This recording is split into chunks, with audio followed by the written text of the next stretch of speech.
ବହୁତ ଦୁଃଖର କଥା ଆରୁ ଇ ଦୁନିଆ ଥିନେନ ଯୁବ ସାମ୍ବାଦିକ ଶଙ୍କର ପ୍ରିୟ ଅଶୋକ ଭୋଇ ଦାଦା ଇ କିଛି ଦିନ ଆଗନୁ ତାକର ବିପି ବଢ଼ି ଯାଇଥିଲା ଯେନ୍ଥିର୍ ଲାଗି ତାହାକୁ ଖଡ଼ିଆଳ ମିଶନ ହସ୍ପିଟାଲରେ ଅଚେତ ଅବସ୍ଥାରେ ଭର୍ତ୍ତି କରାଯାଇଥିଲା। ପରେ ତାହାକୁ ରାୟପୁରକୁ ନିଆଯାଇଥିଲା।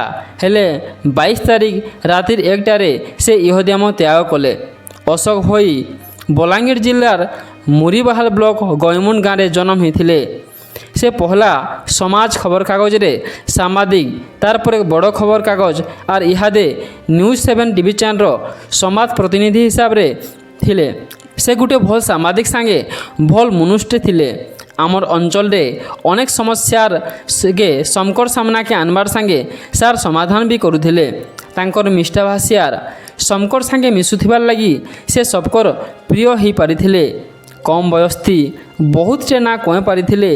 ଏତେ କମ୍ ବୟସରେ ଇ ସଂସାର ଛାଡ଼ି ଚାଲିଯିବାରଟା ଆମର ଅଞ୍ଚଳ ଲାଗି ବହୁତ ବଡ଼ଟି କ୍ଷତି।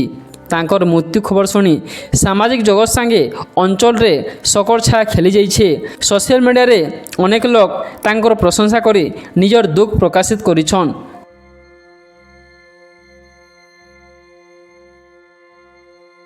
କଟାବାଞ୍ଜି ବିଧାୟକ ଶ୍ରୀଯୁକ୍ତ ଲକ୍ଷ୍ମଣ ବାଗ ନିଜର ଦୁଃଖ ପ୍ରକାଶ କରିଛନ୍। ଇହାଦେ ତାକର 2ଟା ଝିଅ ଅଛନ୍ ଆର୍ ତାକର ସ୍ତ୍ରୀ ବି ଅଛନ୍। ଅଶୋକ ଦାଦା ଆମର ପାଖେ ନାଇନ, ଏଟା ଆମର ଲାଗି ବହୁତ ବଡ଼ଟେ କ୍ଷତି। ତାଙ୍କର ଅନ୍ତିମ ଦର୍ଶନ ଦେଖବାକେ ଗଇମୁଣ୍ଡ ଗାଁକେ ବଡ଼ ବଡ଼ ସାମ୍ବାଦିକ ସାଙ୍ଗେ ଅନେକ ଲୋକଙ୍କର ସମାଗମ ହୋଇଥିଲା।